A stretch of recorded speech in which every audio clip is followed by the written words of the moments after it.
Welcome to RSR channel. இந்த வீடியோல நம்ம என்ன பார்க்க போறோம்னா, தந்திரக்காரன் நரியும் புத்திசாலியான கொக்கும் ஒரு குழந்தைகளுக்கான சிறுகதையை தான் நம்ம பார்க்க போறோம்.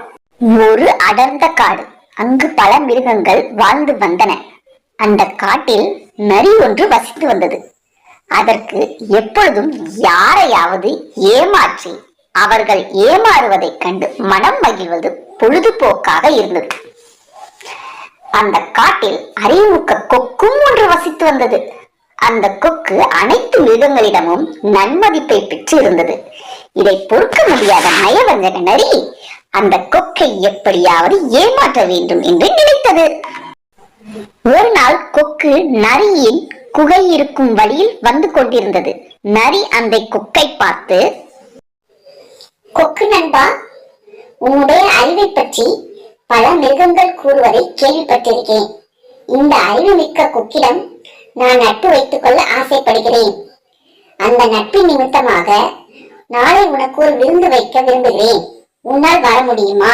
முடியாத கொக்கு, சரி நண்பா, நான் நாளை உன் வீட்டிற்கு கட்டாயம் விருந்துக்கு வருகிறேன் என்று கூறி சென்றது. நரி கொக்கு தன் வீட்டிற்கு விருந்துக்கு வரும் சந்தோஷத்தில் நரி பாடல் பாடிக்கொண்டே, நான் சமைக்க போறேன், நான் சமைக்க போறேன், கொக்கை ஏமாத்த போறேன், கொக்கை ஏமாத்த போறேன் என்று பாடலை பாடிக்கொண்டு தன் சமையலை ஆரம்பித்தது. அன்று மாலை கொக்கு நரியின் இருப்பிடத்திற்கு விருந்துக்காக சென்றது. வாவா கொக்கு நண்பனே, எங்கள் வீட்டுக்கு விருந்துக்கு வந்தது மிகவும் சந்தோஷம். வா, உனக்கு அருமையான விருந்து சமைத்திருக்கிறேன், வா அதை உண்டு மகிழலாம். நரியோ தன் திட்டப்படி சூப்பை அகன்ற ஒரு தட்டில் ஊற்றி வைத்தது. ஒன்றை கொக்கிடம் கொடுத்தது. கொக்கினால் வாயகன்ற தட்டில் உள்ள சூப்பை குடிக்க முடியவில்லை. ஆனால் நரியோ நக்கி நக்கி அந்த சூப்பை குடித்துவிட்டு, நண்பனே, இந்த சூப்பை உனக்காக செய்தேன், எப்படி இருக்கிறது என்று சிரித்துக்கொண்டே கேட்டது. கொக்கு ஏமாற்றப்பட்டதை உணர்ந்து நரியிடம், நண்பனே, சூப் மிகவும் ருசியாக இருந்தது என்று கூறியது. கொக்கு நரியிடம், இரவு நேரம் ஆகப் போகிறது, நான் என் வீட்டிற்கு சென்று வருகிறேன் என்று கூறிவிட்டு, செல்லும் முன் இன்று நீ எனக்கு விருந்து வைத்தாய், பதிலுக்கு நான் நாளை உனக்கு விருந்து வைக்கலாம் என்று நினைக்கிறேன், உன்னால் வர முடியுமா என்று கேட்டது. நரியும் வர சம்மதம் தெரிவித்தது. கொக்கு தான் ஏமாற்றப்பட்டதை உணர்ந்து சோகமாக தன் இருப்பிடத்திற்கு பறந்து சென்றது. அடுத்த நாள் கொக்கு நரிக்கு நல்ல பாடம் புகட்ட வேண்டும் என்று நினைத்து பல இறைச்சிகளை போட்டு சுவைமிக்க சூப் ஒன்றை செய்தது. அதன் வாசனை அந்த காடு முழுக்க பரவியது.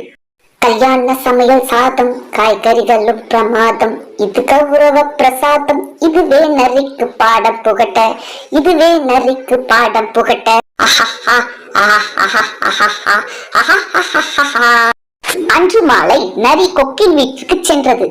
கொக்கு நரி வந்தவுடன் அந்த சுவைமிக்க சூப்பை சிறிய துளை கொண்ட 2 குவளையில் ஊற்றியது. அந்த சூப்பின் வாசனை முகர்ந்தவுடன் நரிக்கு வாயில் எச்சி ஊறியது. இன்றைக்கு நல்ல வேட்டை என்று நரி நினைத்தது. கொக்கு குவளையை நரியிடம் கொடுத்தது. கொக்கு தன் வாயை குவளையில் நுழைத்து சூப்பை ருசித்தது.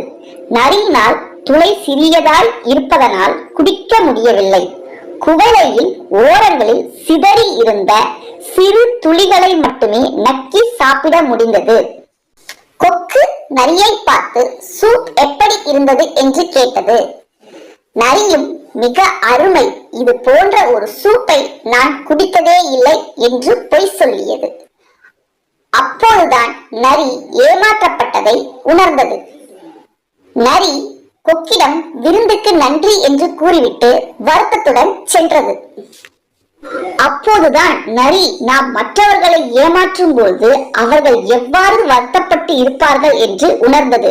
அன்று முதல் திருந்தியது. நரி பிறகு யாரையும் ஏமாற்றுவதில்லை.